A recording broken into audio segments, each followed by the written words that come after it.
After a couple of years waiting now, Alice in Borderland is set to return to our screens in just over 2 months. With Netflix dropping a trailer out of the blue last night, I gave it a watch and honestly, I can't wait to see how this story is going to conclude. With Squid Game being a very similar show in the sense that the players go through games in order to survive, but Alice in Borderland probably having a much more complex and engaging story.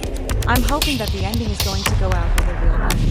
And judging by the preview, it looks like it will. So, with that, I wanted to break down the key features from the trailer, discuss the new games, my thoughts on the Joker, and also give my theories and predictions on what I think could happen. Here's Alice in Borderland trailer. Just to let you know, this video will be the Alice in Borderland season 3 synopsis. The synopsis for season 3 was shared in the description of the YouTube video in the trailer, and it's as follows.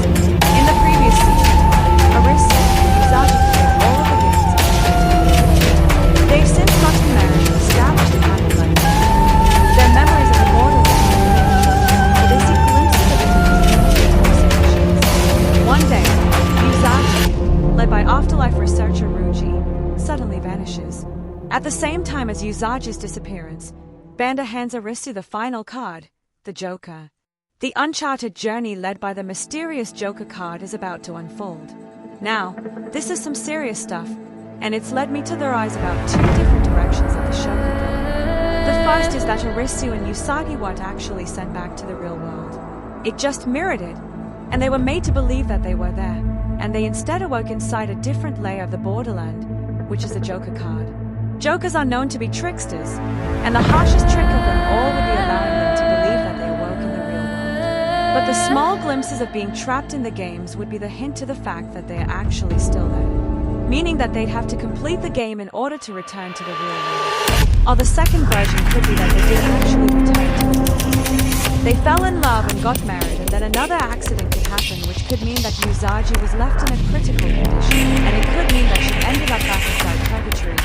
And she fell back into the games where the Joker card was handed to her and she now needed to complete. We did see that Arisu was reunited with Usagi as he was holding her hand whilst she was in hospital.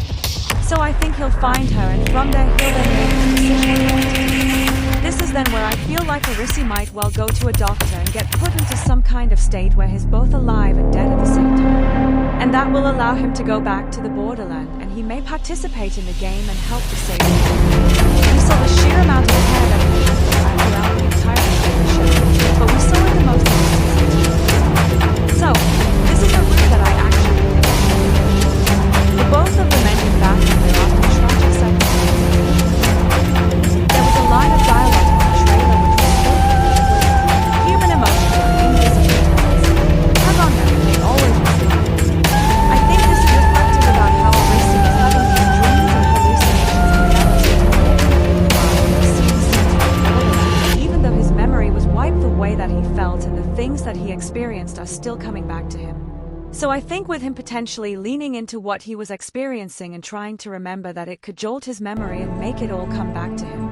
He'll be pulling on these invisible threads that will remind him of what happened, which will allow him to come to his senses on what to do in order to save Usagi. He also said that he didn't care if he died as long as it meant that there was a chance that he could save her. So, even though the in-between state that he could be put in might end up being dangerous for him, he won't care because he cares more about the woman than another life. So, Arisu will most likely be re-entering and doing his best to save his wife no matter what danger he is in. The games in season 3. Alice in Borderland season 3 games explain whilst the Joker card is the final card that's going to be played, it definitely seems like there could be some more cards that are featured in season 3, as during the trailer, there was a wide array of different games that looked like they were being played, and some looked absolutely great. There was even a zombie card in the shotgun. So, I'm intrigued to see how that's going to tie into it, but I'll get to that. One of the first games that we saw in the trailer was called Good Fortune, Bad Fortune, and it was the original Free of Clubs game that was left out in the Netflix series. Within this game, players in the street had to draw fortunes that told them the difficulty of the question that they were set to answer.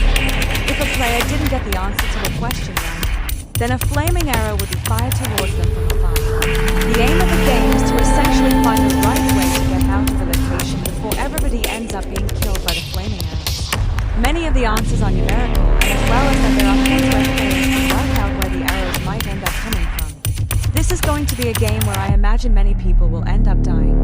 But it's one that I think will be interesting to follow, as it looks like it's going to be on a large scale.